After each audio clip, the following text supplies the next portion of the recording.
بانیتان باش بانی باش هەکات باش لە هەر شوێنێکن ڕۆژێکی باش دەست پێ بکەن بۆ هیواین کە ئەم ڕۆژ سەرجەمە و بەرگە و بابەتانی ئامادەمان کردووە جی خۆشحاڵی ئێوە بێت هەمیشە هەوڵێن کە و بابەتانەی بەیانیان بۆ ئێوەی ئامادەکەین وزە بەخش بن و بتوانین زانیاریەک بخەینە سەر ئەزمموی ژیانتان سڵاوتان لەبێ ئازیزان سڵاو لە هەموو ئەمانەی ئێستا لە خەو هەڵساون بەخەبەرن بە دیاربیانی 24 و دانیشتون هەموو ئەوانەی کە بەخەبەر هاتون هاژە دەرخەری ئەوەیە دەیانەوێ کار لەسەر خۆیان بکەن دانوێت کەسانی جددی بن پیشەی خۆیان خۆش دەوێ و تۆزێک لەوانەی کە ئێستا خەوتون باشترن ئەوانی خەوتون تەمبەڵترن هیوادارم لەگەڵمان بمێنەوە لەگەڵ ئەو تەوەر و بابەت و باسانەی کە ئەمڕۆ هەمانە بۆ هیوایم سوودی بۆ ئێمە و بۆ ئێوەشە بێسەرەتا ناونیشانی ئەو بابەتانەتان پێ دەڵێن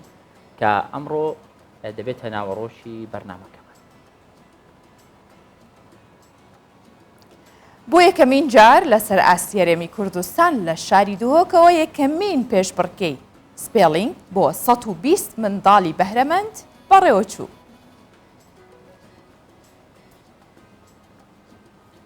لەیلا محەممەد ئەو خانمەی بەهۆی ئاوارەبوونەوە لە هەڵەبجەوە بۆ ئێران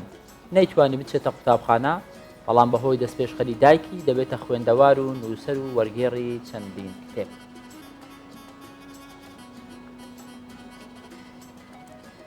سکاڵا کچە یوتوبەرێکی شاری کەرکووکە گروپێکی لەگەڵ منداڵانی شارەکەی دروست کردو و بە ئامانجی هۆشیارکردنەوەی منداڵان کورتە ڤیددیۆ بڵاو دەکاتەوە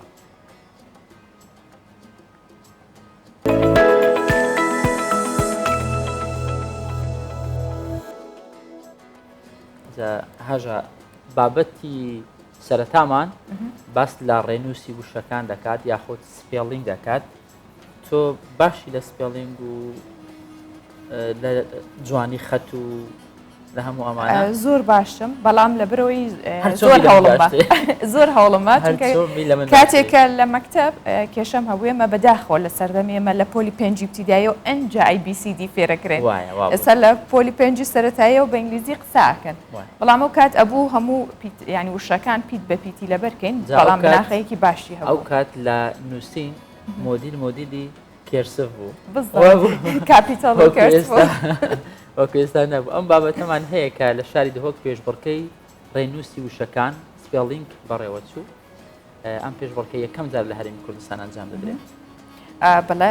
زیاتر لە 120 منداڵیش بەشداریان تیادا کردووە کە بۆی کە ئەو وشانەی لە بەریانە پیتەکانی بەتەواتی بنووسن چونکە گرنگە کاتێکە خوێندنەوەکەت و نووسینت هەمان بەتایبەت دەگەر وشە ئینگلیزی بێت زۆر جار بە یەک پیت یان زۆر جار تەنها بە خوێندنەوەکەی ماناکەیە گۆڕێ ئەمەش پێویستی بۆیە کە لەگەڵ ئەم سەردەمەدا منداڵان ئاشنای و بابەتانش بکرێن ئەو مناڵی ئێستش زۆر زیرەکە لەو ڕۆوە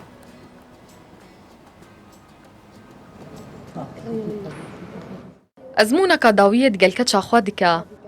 بەری دەرباسی پێشبڕکیا ڕێنڤیسا پەیوان ببە دەرزین دگەل خێزانە خواژی سلێمانیە هاتنە و دماوێ ڤان هەردوو ڕۆژاندا وێ هەمی قۆناغین پێشبڕکیە بسەرکەفتیانە دەرباسکردنە و چاوەڕێی قۆناغا داویەیە ئێمە لە سلێمانیەوە هاتوین ماوەی مانگێکە ناومان تۆمار کردووە بۆ بەشداریکردن لەم پێشبڕکیە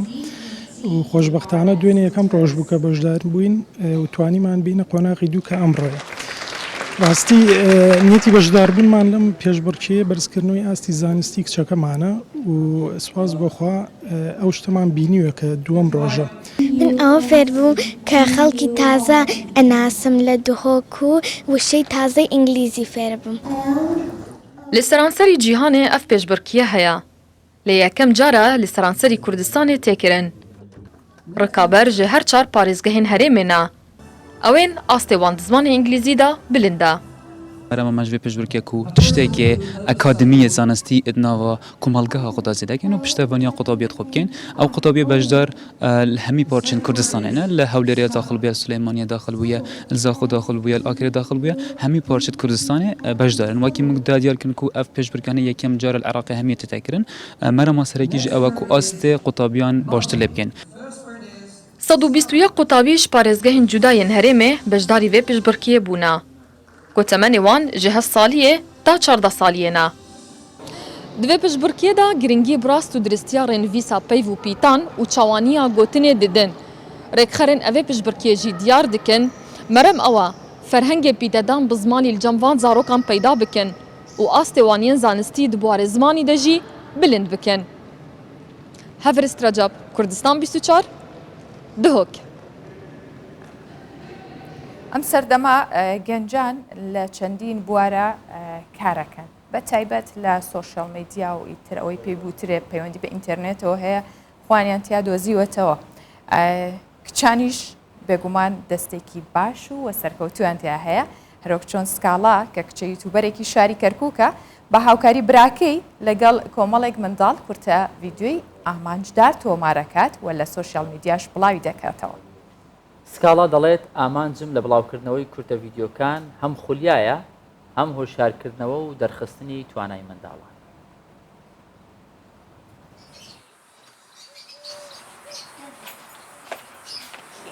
حەزم بە سێبەرە بەڵام ئەم هەفتەیە ژنمە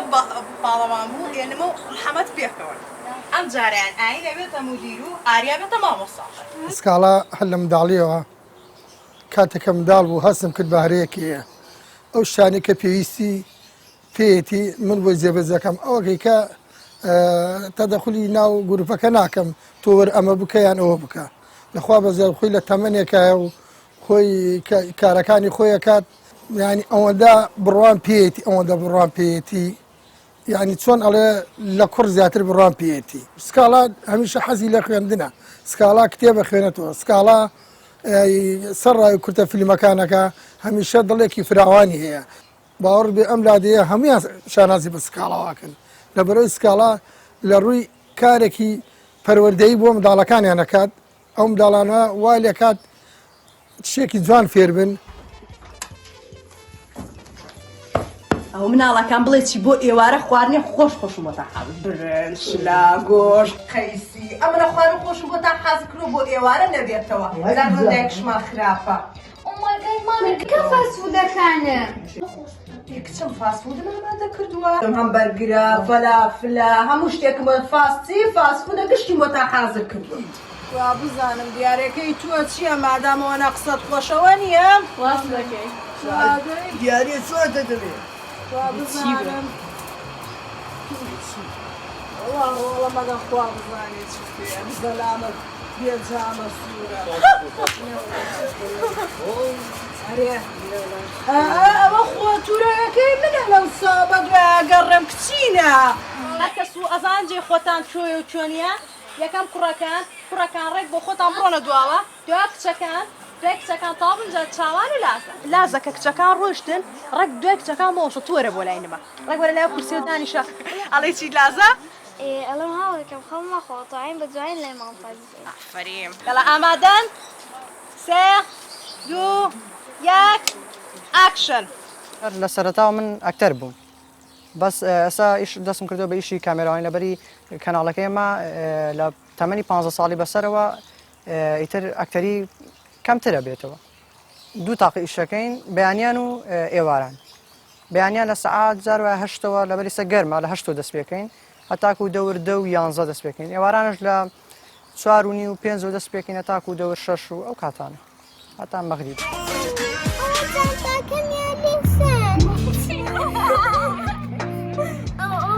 گەلە جوڵاوەتی دەبڕۆنمە بڕۆ جێ خۆت ئەمەیەکە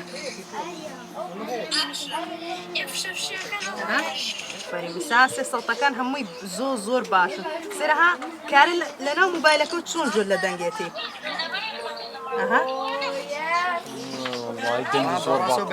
ئایبیسی کوردش فێری ڕێڕاستی کردی لای من فێری ڕێزگرتنی کرد لە لای من پەروەردەی باش لای من هاوڕێتی ڕێنمووی باش ئایبیسی کوردش فێری هاوڕێتی کردم فێر یاری کوردەواری میکرد ڕێگەی خەونەکانمان ئەکتەری لە تەمەنی خۆم بیرۆکی جیاواز دەبێت کاری چاکە بکەین.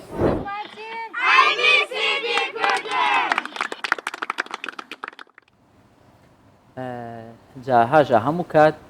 پەروەردەکردنی منداڵ یاخود هۆشیاری منداڵان کاری تەنیا دایک و باوک نییە ڕەنگە کاری هەمومان بێ لە کۆمەڵگا بەڵام چێن ئەوانەی کە بەم کارە هەڵدەستن بە تایبەت کەسێک کە لە تەمەنی بچووکەوە هەوڵ دەدا ئەم بیرۆکەی هەیە کار لەسەر هۆشیارکردنەوەی منداڵان دەکە ئەمە هەر زۆر گرنگە زۆر جێگەی دەستخۆشیە بە تایبەت کەسەکە ئەگەر خانم بێ خانمان لە پەروەردەکردن زۆر باشتر و بە سەلیقەت ئیشی خۆمانەها بێگومان بۆ بەرهەمهێنانی کورتە ڤیددیۆی پەروەردەی لە بواری منداڵان ئەمە کارێکە ئەگەر هەمومان نتوانین دەستی بۆ بەرین بەڵام ئەگەر کەسێک پێشنگ بێتیا و کەسە خۆشی لە منداڵیەوە تا ئێستش خەریک بێ ئەوە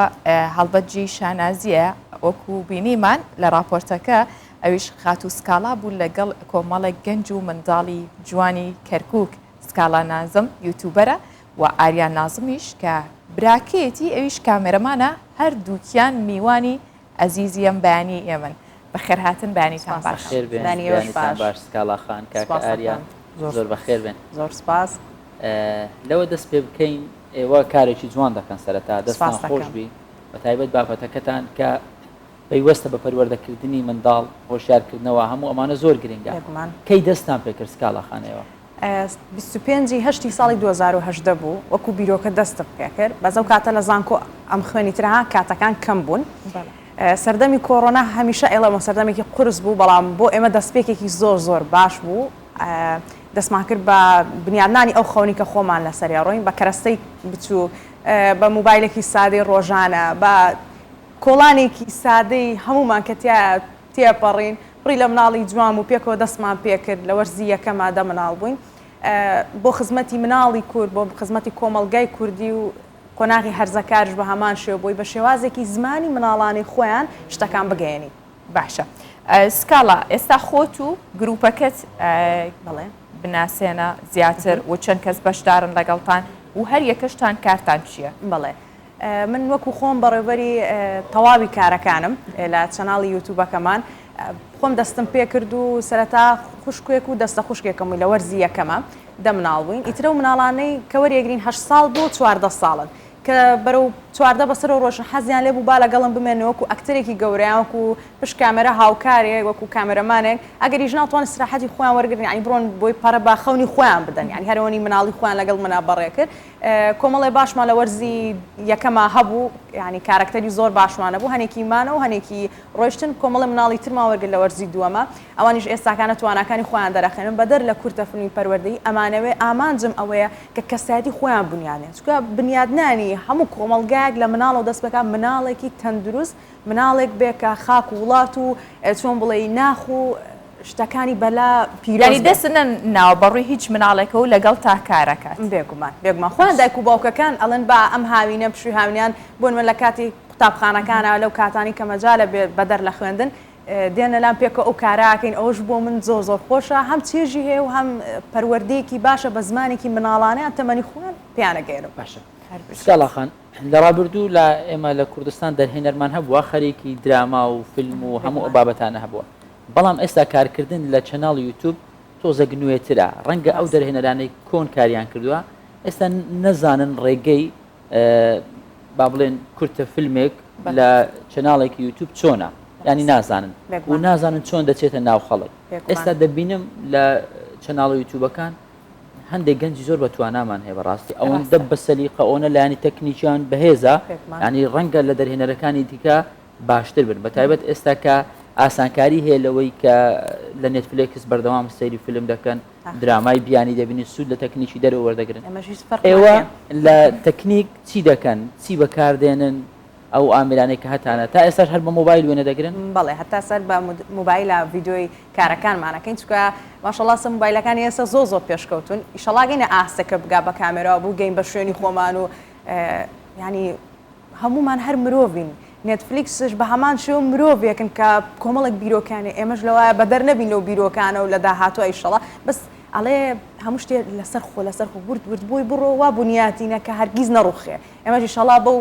هەنگاو بووی ئەڕۆین و هەموو شتانش بە تەکنیکی باش و ئەستا مۆبایلە لەوە ماوەیەتر ئێستا ماوەی مایکیشمان بەکارهێنا و شتەکان بەرەبەرەوە پێشەچن ئیشەڵا باشترە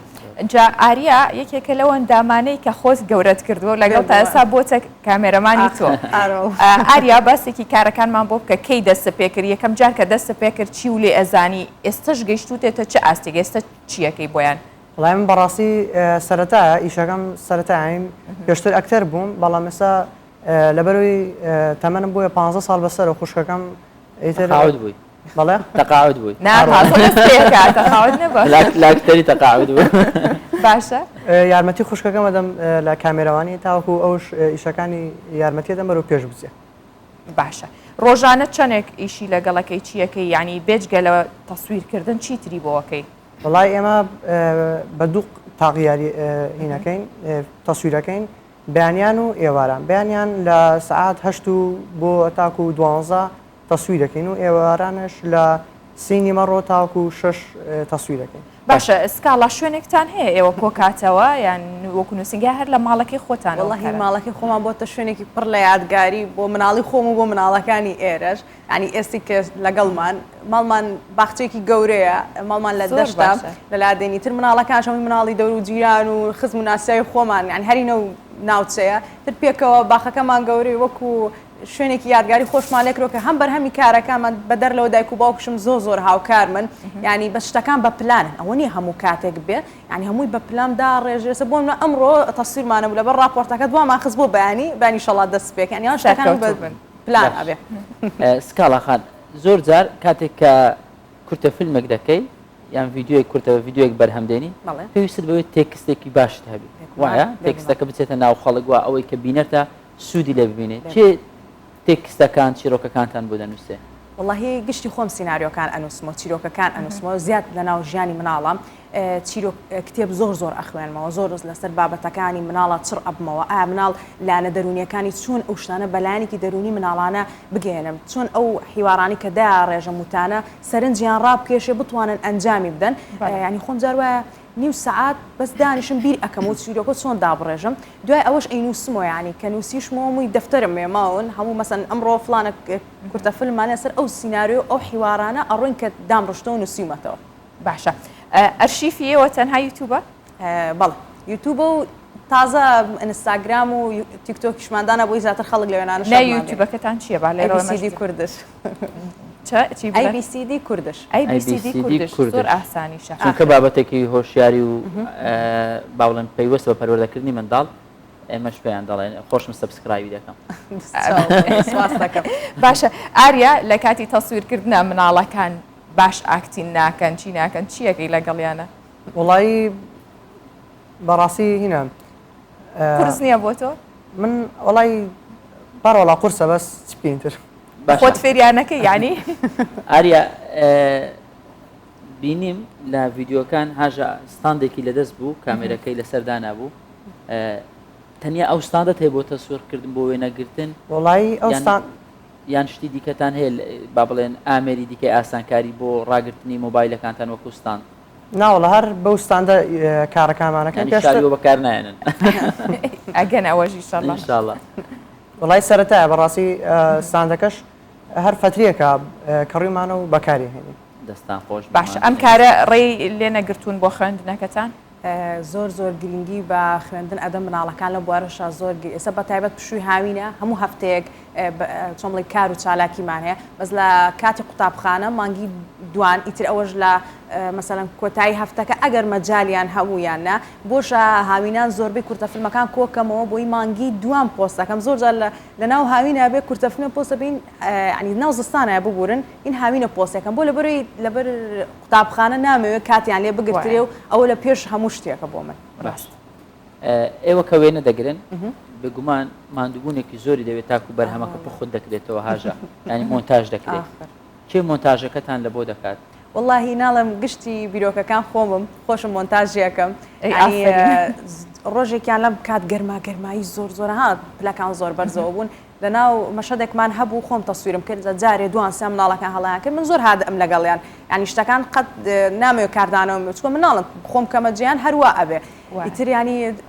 لەوەتی دەستم پێکرد و هیلاکە بوو شتەکەمە دڵمەوەڵێم قەینا با ماندوویەکەم عنی هەربەینەچێ تووشی شەخاتم ینی زۆر دوای ئەوە نەخۆشە کەوتم بە موبایل مۆنتاژ دەکەن هەر بە موبایل مۆنتاژەکەم هەمووی بە وردی ینی چەند سعات لەسەر مێنمەوە تاوەکو هەڵەیەک نەکەم بە سەوت بە مەسەن ئەفێکتی ئەو ڕنگانی کە لی ئەدەم زۆر شت هەیە ینی ناڵم گشتی بەسەر خۆمامێنێتەوە ینی جەوەرە ژیانی تایبەت خۆت و ئەوەش بیرکەرەوە نیشتان باشە سەیتەڕێکی زۆر باشەکەمە سەر بابەتەکە. باشە سکاڵا پێم خۆشە لێرەوە ئێمەش ینی بتوانین پەیامەکانی تۆ بگێنین و مناڵانیش ئەو پەیامانی کە تۆ هەتە زووتر پێیان بگات و سوودیشی لێ ببینن. ئەتەوێ ینی چی پامێک بە هەموو ئەو چین و توێژە بیت و پێیان بڵێ چی بکەن کە بتوانن بەردەوامی بن بە تایبەت ئێوە کاڵی لە گوندێکین وە کەمترین و سادەترین کە ڕستەی بەرهەمهێنانتان هەیە بەڵام کۆڵتان نەیاوە ئەمانە هەم یادگاری بۆ دروست کردوون هەم کارێکیشی بۆ ئێوە دۆزیوەتەوە بێگومان من ئەمێ بە هەموو ئەو مناڵانە و هەرزەکارەکان بە تایبەت بڵێم ئەنی زۆر جاکە خۆ مناڵ بووم سەری مناڵانی وڵاتانی ترمە کرد ینی ئەمە کە ئەڵی مناڵ لە باخچەی ساڵان بۆ ینی مناڵ لە دوای حەوت ساڵەوە تاکو 16 و 17 ینی ئەوانش حەزیانەیە ئارەزویانی خۆیان دۆزنەوە بەڕاستیان لە چەند شتێکا پرسیارت ئەبێت جەنجاڵە بیتە خخوای چی بکەم بە هاوڕەکەت ئەڵی هاوڕەکەت هەر هەمان بیرۆکەی تۆیە فەقرەوەی شەرەوە نازانێت بەچێکە تۆ لە بوارێکی کورتە فیلما بێ بیبینێ بیرۆکەیەکی لێ وەرەگرێت چەند شتانی پێک و عنی توانێت خۆی بدۆزدە خەونەکانی توانێت خۆی بنیاد بنێ زیاتر لە شتەکان ئاسانکاری بۆ بکرێ بە زمانی خۆیان ینی چەند بابەتی زۆر زۆر زۆر زۆر گرنگ هەبووە بە زۆر چۆن بڵێ هەستیارانە مامەڵم لەگەڵ کردووە توانیمە ئەو پامە بگەێنم ئەی زۆر مناڵە لە سوچێکەوە بێ من ئەو نەوە ینی کەسایەتیم هەیە نێوکراوە بە کورتە فلم دوایی کە ئەیبینێتەوە ینی پێی ئەڵم هەر تونی بەتەنها ئەو جۆرە نەخۆشیان ئەو جۆرە هەستە و سیفاتت هەیە کۆمەڵێک کەس هەن کۆمەڵی مناڵ هەن وەکو تۆ هەن ئەوەش چارەسەرەکەی باشە زۆر سکاڵاخان کە کاریان لەگەڵ دەکەی بێگومان توانە و بەهرەی منداڵ بۆ منداڵ جیاوازە کەسیان دەبنی لەو منداڵانە سەرسامی پێی پێدوابی ئەمە بەڕاستی ئەکتەرێکی باشە بێگومان مناڵمان هەیە ینی پڕ بەدڵ ئەکتەرێکی زۆر زۆر باشەکە کۆمەڵێکی زۆر باشمانێ ئەوانی تریشمانەیە کۆمەڵی ترشێ زۆر زۆر ئێوێ خۆی بستەلمێنێ ئەڵێ من باشترمەوە باشتریش ببم مناڵی ترمان هەیە مەسەن لە شێوازی قسەکردنیان لە شێوازی شرمەکە چۆن بێتە ناو کۆمەلگا ئەوش ئێستا باش بەڕاستی هەست بە و گۆڕانکاریاکەم خۆمەڵەکە چۆن باش بوون ناڵی دادەستکەڵ ئێستا منیش ئەتوانم ئایتە خۆم سەلماندو ینی لە باشەوە بەرەو باشترین لە باشترینەوە بەرەو نایاب ئەڕۆن بەو هیوایین باشە شتێکی ینی خۆشمان بۆ بگێڕیتەوە هەردووکتان کە بەسەرتان هات بێ لە کاتێکە بیرتان نەچێتەوە بێ بە یادگاریکی جوان چونکە مناڵ ئێستا کەمترین یادەوەری هەیە منەوە ڕۆژە بە کوڕەکەمەوەت تۆ بە دیارم ئایپادوی بینێ چی باسەکی بۆ گەورە بووی بۆ مناڵەکانت ینی یادەوەریان نییە چونکە ناچنە ناو مناڵی تر ناچنە کۆڵان ئەمانیان نییە گوناحن بەڵام ئێوە چی یادەوەریەکتان هەیە کە بیرتان نەچێت ئەو قسەی وتت زۆر زۆر ڕاستە منیش لە پێناو ئەوە بۆ یادگاری جوانی مناڵانە دروستکە بێزگە لەوە یاری مناڵان بەدەر لە دوای کورتە فلم یاری مناڵانەکەین ئەن یاری کوردەوارەکانەکەن ناو باخەکەی خۆمان یاڵا ڕۆژمان داناوە بەس یادگاری لە وەرزەکانە زۆرمانەیە سبحان الله عنی ئەو بە مناڵەکانیش بڵێ هەر کاتێ لە کازستانە ئێمە بڵین ئاکشن باران شەستە بارێ یعنی چوینەتە ژوورۆ دانیشتوینە ئاها ئەتیادی بارانەکە وەسە ئەچینە درێ نازانم ئەو زۆر باشن کاتەر وشکە ساڵی بوو تەلەفۆنێکەکەن ئەڵێن سکاڵا دەست پێ بکە هەوڵدەن سیناریۆکانتان زیاتر پێیوەست بێ بە کەشی سارد و زستان و لافا و ئەومان دوی ساڵکە ڕۆی زۆر زۆر بارانێت چاکباری ماشەڵڵا یعنی چەند شانۆگەریمان کرد بەخوا بارانی زۆر زۆر باشە باری بەتایبەت مانگ سێ کات شانۆگەرەکان ئایتر یادەکان دێ بۆنەوە یادەکان دێ وتم بەو خوا باران بزانین سوور ئەبارێ ئەچینە ژێر ینی چۆن بڵێ شوێنەکە بۆکو کەپرێکوا بوو ئەلێ پەخشەکەی خۆمان هەرەکەین ینی کردشمان بەڕاستی بارانە باری شانۆگەرەکەمان نەوەستان ئەی ئافرین کۆی گشتی ڤیددیوکانتان تاوەکو ئێستا چەندە ژمارە ئەوەی کە بڵاوتان کرد بەڵێ ئەوەی سبسکرایب 38,000 بەڵام کۆی گشتی بینەرەکانمان 48,000 بەڵام جگە لە بینەرەکان و بەستم ئەو ڤیددیوانێکە بڵاو کراتەوە یەک ڤیددیویان چەنددانە یەک ڤیددیو 48 تە بەرەبەرە 38 25 20 19 1000 2000 ینی بەرەوسەرەوەی ترەوە بەرەبەرە بەپێی ڕۆژانە ئەکتیڤیان بەرز ئەبێتەوە چکە مناڵان زۆر زۆر چاودێریەکەم کە زۆر زۆر ینی خوانەڵەن دیێڵادا بەرهەمی تازەمانێ مانگانە دوو بەرهەمی تازیان بۆ پەخشەکەم بۆی بیبینن بە شێوازی جیاواز بە شێوازی کوردەواری زۆر زۆر جوان ژیانێکی کوردانە پەخشێکم باشە ئاریا تۆ خۆت بەچی بەردەوامی بەکارەکانت ینی متابعی چیەکەی بۆی کە کامێرەمانێکی سەرکەوت و تربی ئێستا باشی ئێستا سەرکەوتووی متابعی چیەکەی چۆن پەرە بەتوانەکان تی وڵی هەر لە ڕێگەی موبایلەوە لە ڕێی خەتەوە سێری ئەو کەساناکەم کە کامێرەوانیەکان تاوەکو لیانەوە فێر ببوو دەستت خۆش بی هەربژی کاکە ئاریا سکاڵاخان زۆر زۆر سپاس بۆ ئێوە خۆشحاڵبوونەتان زۆر بە وزەیەکی باشتان بێمەش بەخشی بۆ هیواین کە بەردەوام بن و کاری باشتر و جوانتر و نایابتریش بکەن سپاس بۆ ئێوەش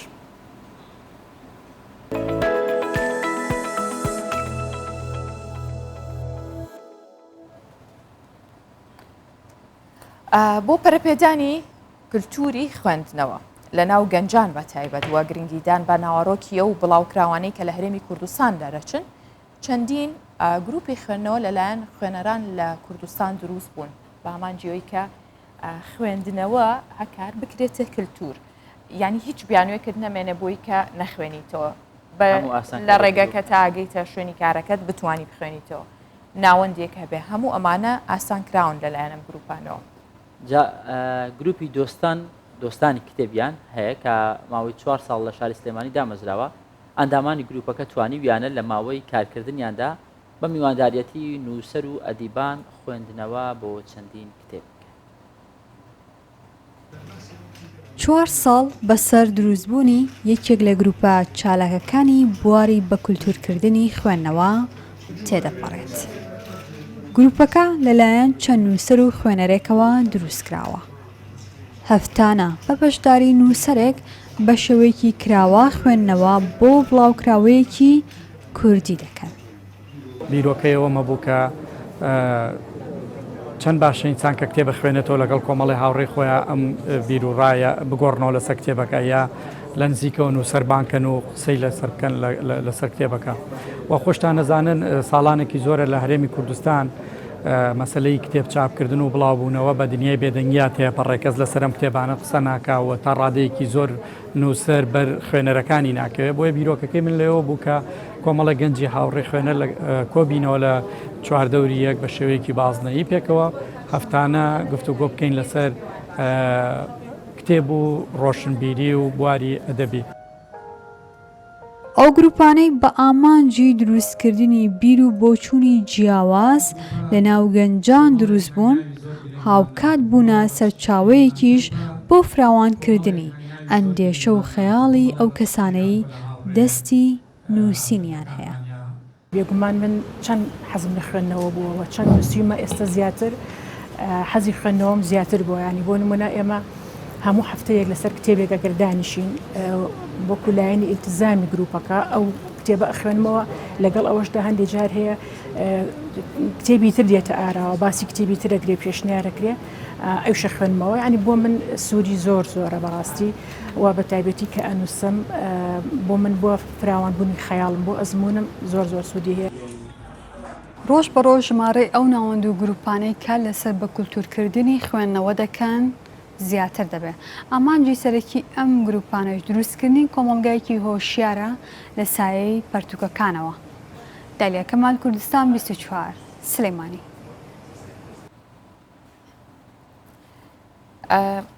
خێزانەکان بە تایبەت لە ناو خێزانە دایک بۆ خۆی قوتابخانێکی گەورەیە بۆ هەموو ئەندامانی خێزانەکە بەڵام بە تایبەت بۆ کچ دایک دەتوانێت قوتابخانە بێ کچێکی باش و بەهێز بنیاد بنێت.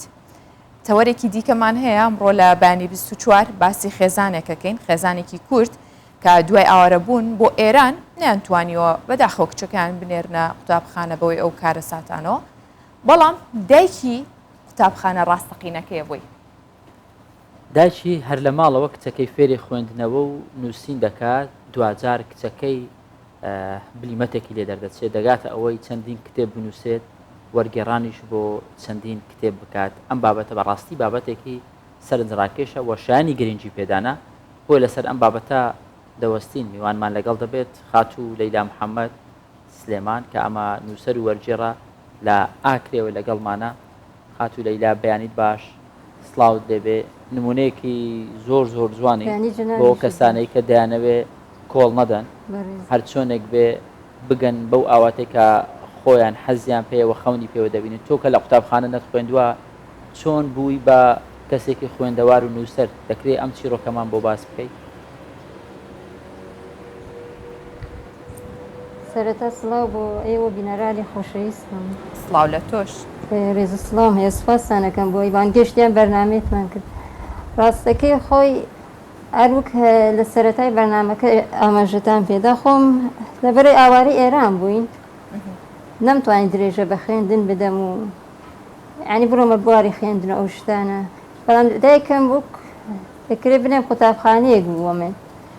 وعنی بە شێوەیە فەروەردەمانی کە نەک هەرمە خوشک و براکانیشم یعنی وای کرد کە هەست بەوە نەکەین کەم کورتی نەچوونمان بۆ قوتابخانە هەست پێ بکەین هەرچەند ینی شەهادەکەیمان نەبوو بەس لە هەمان ئازون کە قوتابیەک دەکرا ینی ئەو زانیاریانە بەدەستبێنێمەش هەمان بەڕاست هەنی سوپاسی دایکمەکە یعنی وەک مامۆستای بەڕاستی ئەوەی لە توانای بوو بۆ ئێمە کردی باشە لەیلا خان باسێکی کورتی ژیانی خۆتمان بۆ بکە لەگەڵ دایکت چۆن دەستی پێکرد و دایکت ئێستا ئایا لە ژیانە ماوە و چۆن کارەکانت بەردەوامە بێ لەگەڵ تا چۆن هاوکارتە تا ئێستا ئەم تەمەنە وەڵایی خۆی دایکم سە بەڕاستی پیر بووە ینی ئەو توانایی نەماوە بەس ئەو ئێستا خۆم لە زیاتر فەرە بە خۆمەدەن یعنی دوایەوە ئەو خۆی منی فێر خوێندەواری کرد کەمکەم خۆم فەرە بە خۆمدا چکە هەموو کەسێکی شەرە بێ ئەوە بکاتەوە کە فێری خوێندن دوای کەمکەم خۆتە بێ فەرە بە خۆت بدەی بە بەهرەکانی بەڵێ ئێتر منیش باش ئەوە کە کەمکەم یعنی هەر لە مناڵی هەستم بەوایە کرد حەزم لە بابەتە ئابوووریەکانە بەردەوام یعنی ئەگەر ئەخبارێکە بووە بابەتێکە بووە لە ڕۆژنامە ئابووری بووە زۆر گرنگم پێدا نازانم ینی خولایەکی تایبەتم هەبوو بۆی دانیشتم هەر چۆنە لێ یعنی هەر زانیارێکم هەبووە کۆمە کردو لەو بابەتان لەسەر بازار لەسەر با بڵین اقتصاد ئەو شتانە ئێتر وای لە هەر یعنی ببووم چۆنە لێ بڵێ فسفۆرێکم لاتوو یان لە تەمەنێکی بچووکیش بووم بەس زانیاری تەواو لەسەر بابەتە ئابوووریەکان هەبوو ئەتە کامکان بڕیارم داتم ئەو شتانی کە کۆم کردێتەوە نووسیومە وەکو تێبینی ئەم نووسی لای خۆم خەزمە کردم با بیکەم بە کتێبێ و پێشکەشی بکەم ئەوە بۆ لەعبۆی وەک با بڵێن وەک زانیاریەک و کۆکراوەیەک بمێنێتەوە یانی بەڕاستی نەمەویست ئەو ماندووبوونە بە فیرۆ بچێ ماگە ئەوکە کتێبێ پێشکەشی بکەم دانی کەم دەمێنێتەوە باشە لەیلا خان ئەو کتێبانەی کە لە تەنیشتەوە دەیبینین ئەم کتێبانە ئەو کتێبانن کە خۆت وەرجێڕاند بۆ کردووە یان نووسیوتن یان ئەو کتێبانەمان ئەگەر پێنیشان بدەی ئەگەر ئەوانی خۆت نووسیوتن لە لات هەیە خۆی من دە بەرهەمم هەیە بەڕێز لەو دە بەرهەمە شەشی دەکرێت بلێ خۆم نووسیمەتەوە یا ئەنجامی لێکۆڵینەوەیە ئەو بابەتە زانستیەکان و پێوەستە بە ئابووری چوارێ تریشمەوە وەرگێرانە اینجا کتێبەکانیشم سێ بەشن بەشێکی تایبەتم بە بابەتی ئابووری بەشەکەی تریشان تایبەتە بە باوری دەروونناسی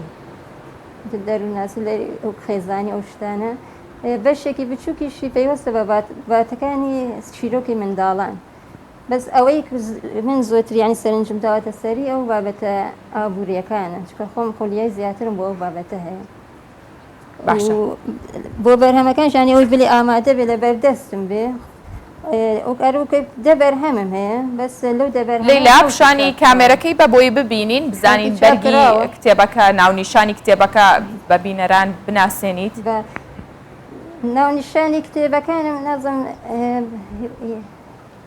وێنەکانم نردبوو بە بەڕێسان بەس ئەوەی کە لەبەر دەستی منە چکە ئەو کتێبانە خۆشم چاپم کردووە تا ئێستا نەگەیشتۆتە دەستم بەڕاستی ئەوەی کە گەیشتۆتە دەست من دەنێ ئەم دوو بەرهەمەمە لە حەوت بەرهەم کە چاپم کردووە ئەمە بەردەستە لە خۆم ناوەڕۆکی زۆر بەشان نەروتم بابەتە اقتصادەکان بازارگەریە براندینگە و ڕێکلامکردن فڕۆشتن و کارسازی ئەوەی چاپ کراوە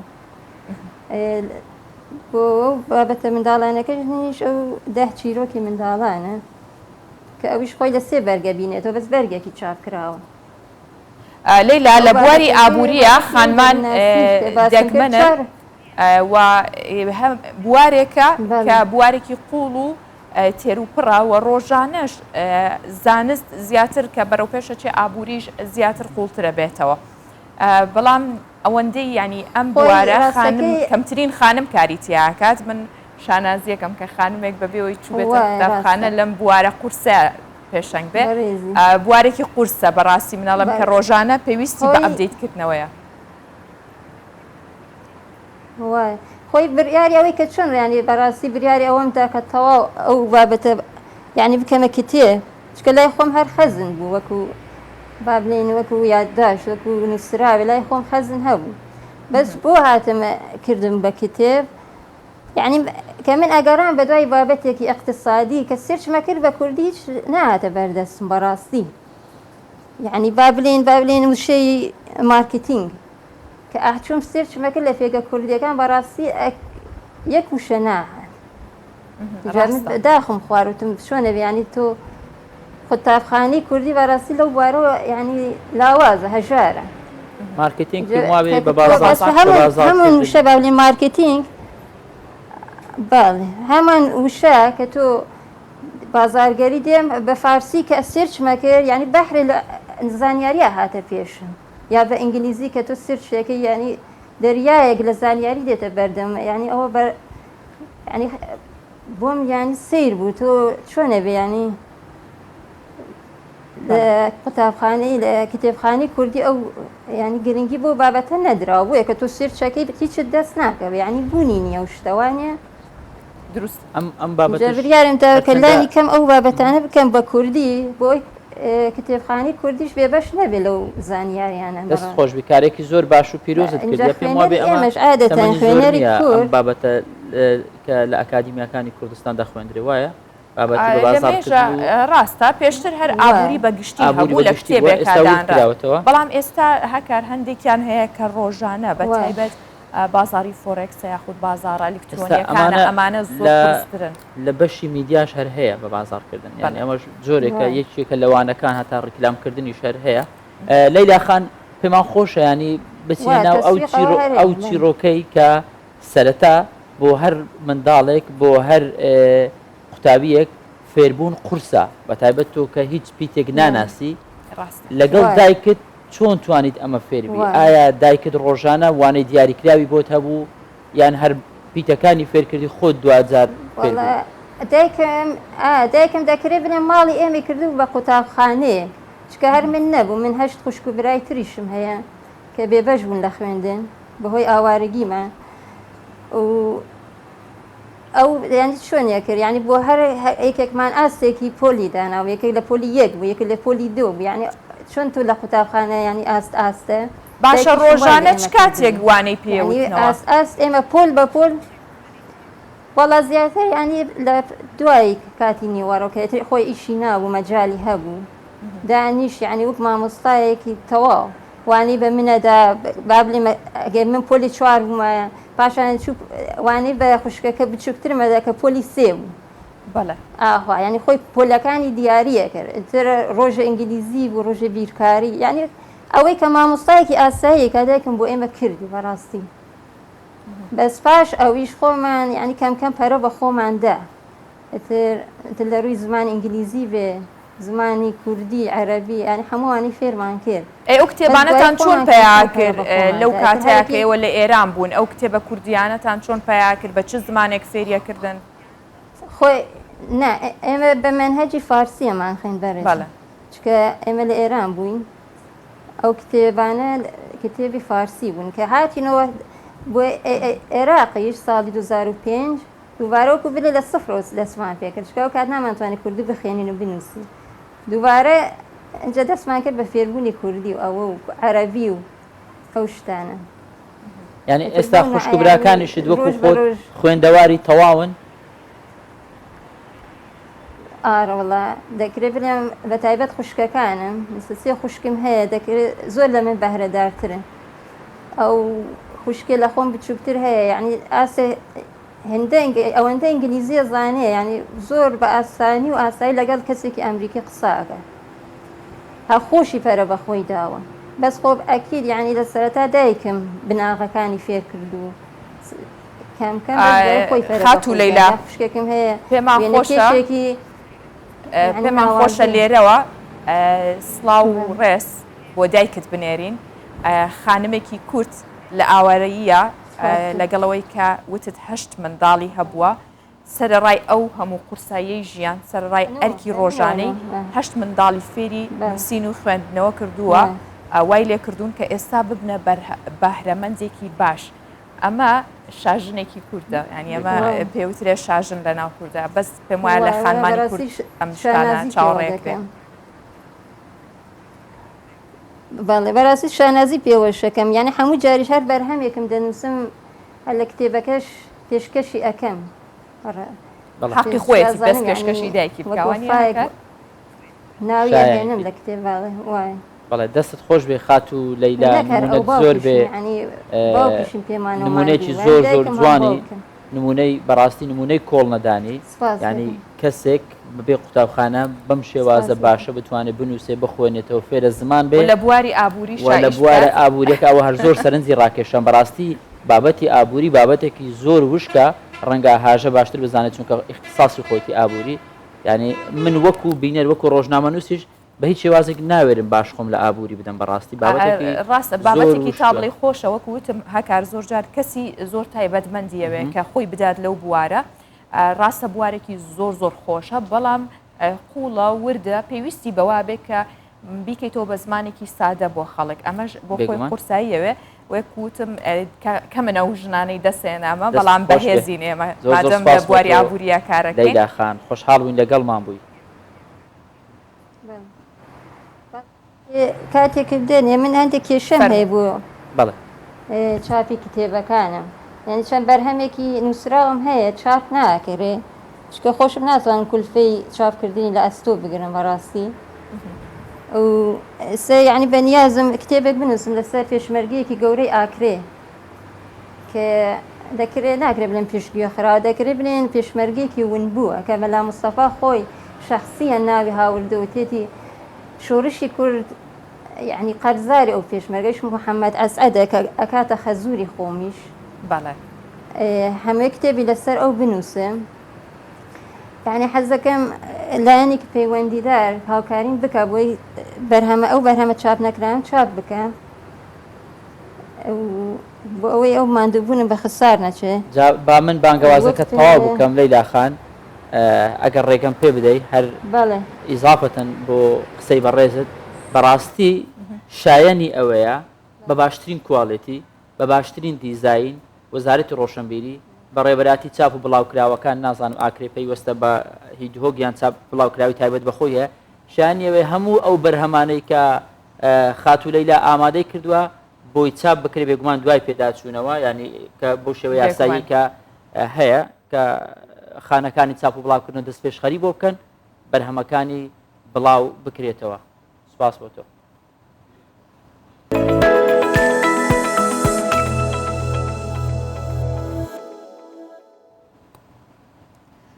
لە یەمەن چێشتێک هەیە ناوی ئەلچی ئەسەیت یعنی ناوەکەی قورسە بێت چێشتەکە ژاوە قورس بێ کار دیارترین و بەناوبانگترین خواردنی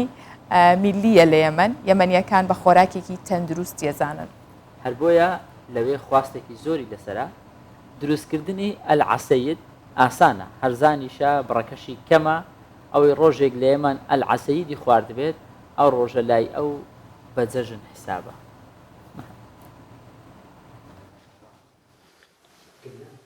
خلط الماء والطحين مع قليل من الملح والزيت ئاد و کەمێک خوێ و زەیت تێکەڵی ئاو دەکا دەستپێکی ئیشەکانی وەلا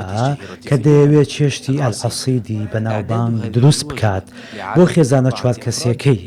کەنیو کاتژمێری پێویست دەبێت بە دەوام تێکەڵەکە دەجوڵێنێت تا لەسەر ئاگرە هێواشەکە چێشتەکە پێدەگات و ئامادە دەبێت متمسكة وجاهزة للتناول.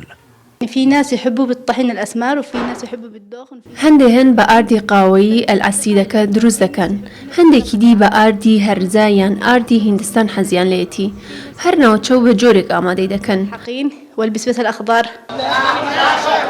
تعد العصيد وجبة صحية وغنية بالفوائد عەسید ژەمێکی تەندروست و بەکەڵکە لە دێ زەمانەوە خوانی یەمەنی ڕازاندۆتەوە زۆر کەس وەکو چێشتی سەرەکی دەیخۆن هەندێک خێزانی تر لەگەڵ خواردنی دیکەدا دایدەنێن زۆر بە خێرایی لە ماڵەوە دروست دەکرێت لە بازاڕ و چێشخانەکانیشدا هەرزانە ئەوانەوە دەکەن ڕەواجێکی باشی هەبێت لێرە ناوی نراوە گۆشتی هەژاران. هنا يقال عن العصيد إنها لحم الفقراء.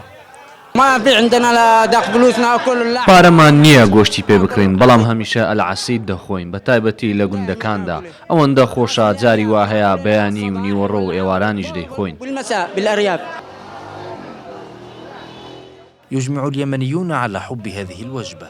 یەمەنیەکان کۆکن لەسەر ئەوەی ئەلعەسید چێشتێکی خۆشە هەر بۆیە زوو دەیخۆن ژەمی بە دۆلارێکە بە کەوچک و بە دەستیش دەخورێ زۆران حەزیان لێیە دەست و پەنجەی پێوە بخۆن یەمەنیەکان خواردنە کلاسیکەکانیان لەبیر نەکردووە چونکە بەلایەنەوە هێمای وڵاتەکەیانە و سیمایی چێشخانە نایابەکەی یەمەنە. للمطبخ اليمني المميز. أيمن قائد كردستان بسوتشار من مدينة تعز جنوب غرب اليمن. هیوادارم قد العەسەی تاقی نەکەمەوە بەڕاستی ڕەنگەکەی هیچ بەدڵی نەبوو هەکار زۆر ڕازگویانە ڕەنگە تامی خۆش بی بۆ کەسانێکە دەیخۆن بەڵام من هەر بە ڕەنگەکەوە ینی تامەکەیم بەدڵ نەبوو ڕاستە خواردنی کللتوری و میلی ئەنی بۆ هەر نەتەوەیەک لەوانێت تایبەتمەندی خۆی هەبێ ئێمە پێی ئاشنانین وە پێشمان ناخورێت بەڵام ئەبێ خواردنێکی کوردی هەبێ کەس نەیخوا هەیە خاڵک نایخوا بەڵێ بێگوم بەڵام من خۆم هەموو دەخۆم ترخێ ناخۆی نەم خواردوە نەمبینیوە ئەگەر ترخێنە و خوارد بێ ینی تامی هەموو خواردنی کورد ئەخەر چییە ترخێنە لەچی پێکاتە هێشتا نازای ترخێنە زیاتر خواردنێکی کۆنی سلێمانیە و زۆر بە سوودە بە تایبەت لە زستانانە بەڵام بەڕاستی نازانم بەشێکی لە هاوین ئامادەکرێت لە بەرۆی لە شێلم و تور ئەجنرێ لەگەڵ ماستێکەڵەکە وشکەکرێتەوە شێلم و تووری بێ لەوانێ نەخۆم ئاخر ناوانە هەکار چونکە زۆر خۆشە دوایەوەی کە وشکەکرێتەوە و سەرکی لێ بەکارهێنرێ اینجا لە زستانە ئیتر ئەوەی بقولیاتە تێکەڵ یەکرێ و لێنرێت من ئەم زستانە بۆ تێنم دڵنیا مەڵەی کە بێنە چونکە زۆر خۆشە و زۆریش باشە یعنی حسابکە مڵتی ڤیتامینی تەواو وەرگرتووە زینک هەمووی ئیتر تا هەمووی تایە باشە بابەتێکی دیکە دەبینین کە بە سەرپەرشتی ژووری بازرگانی پیشەسازی دیاربەکر ناوەندێکی دروستکردنی خواردنی هەرێمی و ناوچەکانی کوردستان و میزۆپۆتامیا کراوەتەوە سەرۆکی ژووری بازرگانی پیشەسازی دیاربەکرەڵێ تاوەکو ئێستا 50 خواردنی هەرێمی نیشانەی جوگرافی وەرگرتووە و ئەوانیانەوێت کە لە ڕێگە ناوەندەکانەوە نەخشەیەکی کللتوری خواردنی ناوچەکان دروست بکەن لە ناوەندەکاندا فێری جۆری پێشکەشکردنی خواردنەکان و شێوازی فرۆشتن و گەیاندنیشیان بەدەستی کڕیارەکان نەکرێن و بەشداروانیش کە لەو فستیڤاڵ بەشداریان کردووە لەم ناوەندە لەلایەن هوەری دروستکردنی خواردن پێیانە بەخشرێ و لە لایەکی دیکەشەوە دەرفەتی کاریشیان بۆ هاوڵاتیان ڕەخساندووە و دیاربەکریش زۆر بەناوبانگە بە چەندین خواردنی خۆش و بەتام بە تایبەت شیرنەمانیەکان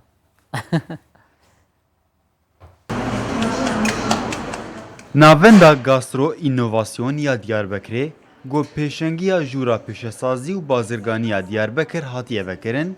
دەست bi karê perwerdeya çêkirina xwarinê kir. Bi kors û perwerdeya 405 demjimêran, tam û çêjên xwarinên Kurdistan û Mezopotamya tên parastin û ji bo siberojê tên veguhestin. Di korsê de çêkirina xwarinên herêmî û xucehî, şêwazên pêşkêşkirinê, danîna xalên firotinê tên fêrkirin. İşte bir gastronomi haritası oluşturacağız bölgede. Em nexşek ji bo gastronomiya herêmê çêbikin. Em çîrokên penîr û qedayîfê li vir çêkin.